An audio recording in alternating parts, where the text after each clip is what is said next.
Hello viewers, আসসালামু আলাইকুম। Welcome to অ্যাসিটিজ পয়েন্ট। আজকের পর্বে আমরা এসেছি ষষ্ঠ শ্রেণীর গণিত অনুশীলনী 3.1-এর 3 এবং 4 নম্বর প্রশ্নের সমাধান নিয়ে। তো আমরা কথা না বলে সমাধানে চলে যাব। এখানে 3 নম্বর বলা হয়েছে, নিচের সংখ্যাগুলোকে সংখ্যা রেখায় স্থাপন করো। সংখ্যা রেখা প্রথমে আমরা আগে শিখি সংখ্যা রেখা কী। তোমাদেরকে একটা পোস্টে দিয়েছিলাম সংখ্যা রেখা। ধর এটা একটা রেখা। এখন এই রেখাটার মধ্যে মাঝবিন্দু হবে 0 এবং সংখ্যা রেখার ডান দিকে, এটা হচ্ছে ডান দিকে, সংখ্যা রেখার ডান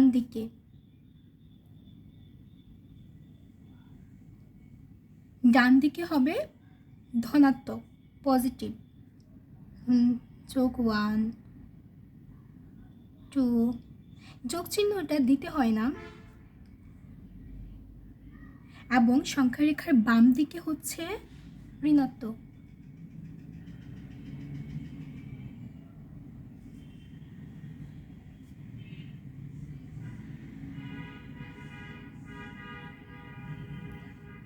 তাহলে আমরা এখন 3 নম্বর, আমরা আমাদের যতটুকু বেসিক নলেজ জানার কথা আর জানার প্রয়োজন 3 এবং 4 নম্বরের জন্য আমরা ততটুকু আমরা জেনে নিয়েছি। এখন আমরা 3 নম্বর প্রশ্ন দেখব। বলা হয়েছে, নিচের সংখ্যাগুলোকে সংখ্যা রেখায় স্থাপন করি। ক নাম্বার কি দেওয়া আছে? পজিটিভ যোগ 5 প্লাস 5। তাহলে এখানে ক নাম্বার কি হবে? সংখ্যা রেখা স্থাপন করে পাই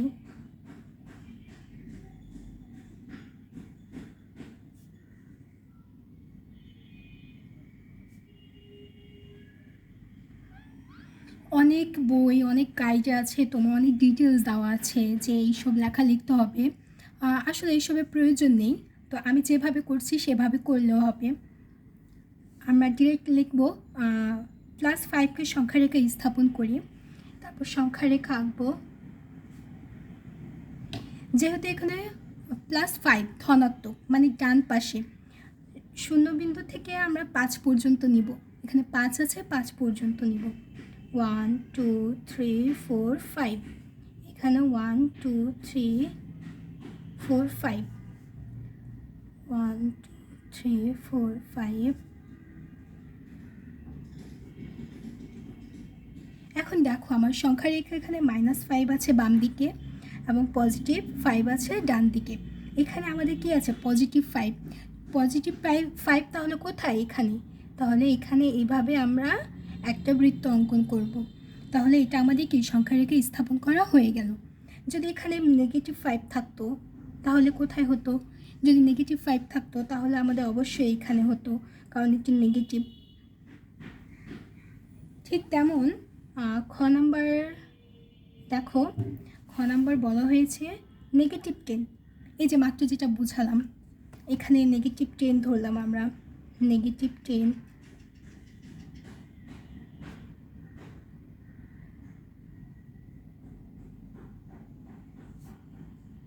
কিছু মনে করো না, অনেকদিন বাংলা লিখি না তো, আর স্টুডেন্টদের আমি কখনো লিখে দিই না, কারণ তারা লেখায় অনেক লেজি ফিল করে। তো তাদেরকে আমি নিজে হাতে লিখাই যেন তারা হাতে লেখায় প্র্যাকটিস হয়, আর আমি মাঝে মধ্যে লিখি। তো -10কে সংখ্যা রেখা স্থাপন করে আমরা সংখ্যা রেখা আঁকলাম। এখানে কি দেওয়া আছে? -10। সো এখানে তোমার পজিটিভ দেওয়া নেই, তাহলে আগে আমরা এখানে যেহেতু পজিটিভ দেওয়া নেই তাহলে পজিটিভ আমরা একটা বা দুইটা ধরবো। সেক্ষেত্রে এখানেও আমরা পজিটিভ একটা বা দুইটা ধরতে পারি, বা -5 পর্যন্তই ধরতে হবে পজিটিভের ক্ষেত্রে, এমন কোনো কথা নেই। তো আমরা এখানে 0 1 2 3 4 5 6 7 8 9 10,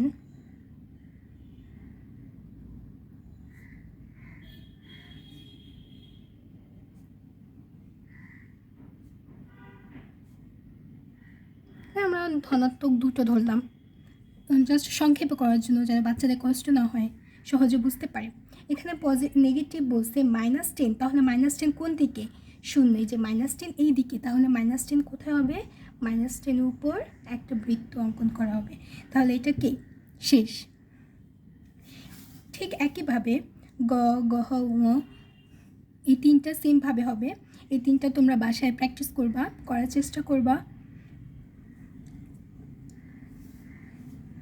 আমরা চলে যাই পরবর্তীতে 4 নাম্বার কি বলা হয়েছে? কোনো একটি নির্দিষ্ট দিনে বিভিন্ন দেশের 4টি স্থানের তাপমাত্রা তালিকা নিম্নে উল্লেখ করা হলো।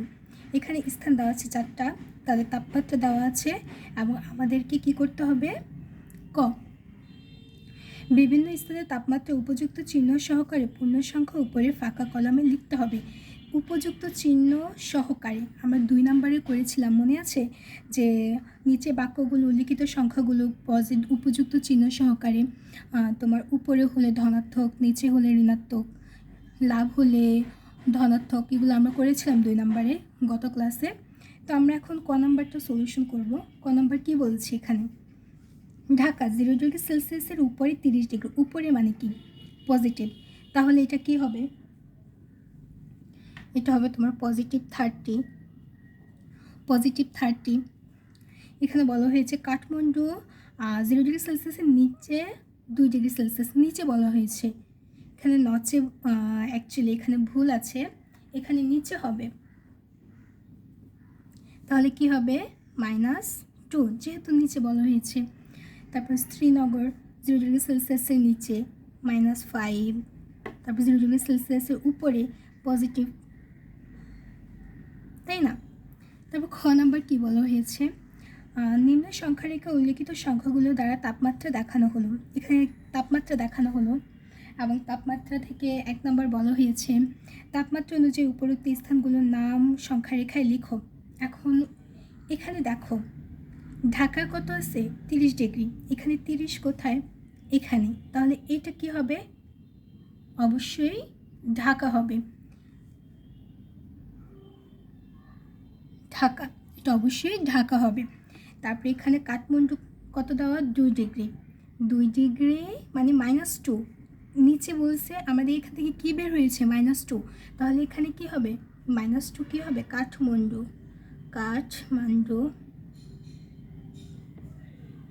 এখানে আবার আমরা কি পেয়েছি? -5, 0 ডিগ্রি সেলসিয়াসের নিচে মানে মাইনাস, তাহলে -5 কোথায়? এখানে, তাহলে এখানে কি হবে? শ্রীনগর। 0 ডিগ্রি সেলসিয়াসের উপরে 40 ডিগ্রি, এটা কি হবে? রিয়াদ। মনে রাখবে প্রশ্ন যদি এটা চায় তাহলে তোমাকে এই গ্রাফটা প্রশ্নের, সাধারণত এগুলো আসে না পরীক্ষায়, এগুলো তোমার MCQতে আসে, তবু যদি চলে আসে তাহলে গ্রাফটা তোমাকে আঁকতে হবে অবশ্যই, এবং 0 থেকে পজিটিভগুলো এই পাশে এবং নেগেটিভগুলো এই পাশে তোমাকে বসাতে হবে। তারপর কি বলেছে? কোন স্থানটি সবচেয়ে শীতল? সরি, একটু ভুল হয়েছে, কোন স্থানটি সবচেয়ে শীতল। এখানে কোন স্থানটি সবচেয়ে শীতল? দেখো তো, শ্রীনগর সবচেয়ে শীতল না, কারণ এটা হচ্ছে -5 ডিগ্রি সেলসিয়াস, এখানে সব থেকে কম কি? -5 ডিগ্রি সেলসিয়াস। যেহেতু এটা কি? এটা সংখ্যারেখার সব থেকে সর্ববামে, তাহলে এটা কি হবে? কোন স্থান সবচেয়ে শীতল? অবশ্যই শ্রীনগর, কেননা এই স্থানের তাপমাত্রা কত আসছে? -5 ডিগ্রি সেলসিয়াস, এবং তার সংখ্যারেখার কখন? সর্ববামে। এই যে এটা যে সংখ্যারেখার সর্ববামে -5।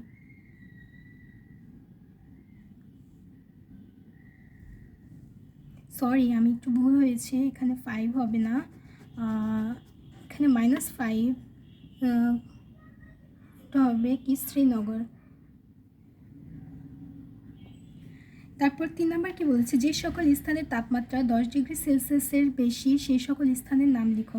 10 ডিগ্রি সেলসিয়াসের বেশি কি হয়? কি আছে এখানে? ঢাকা আর রিয়াদ। 10 ডিগ্রি বেশি কি 30 আর 40, আর -2 -5 তো 10 ডিগ্রির নিচে। সো এটাই ছিল আজকে আমাদের আলোচনা। আগামীকাল আবার নতুন টপিক নিয়ে আসবো। সবাই ভালো থাকবেন। আল্লাহ হাফিজ।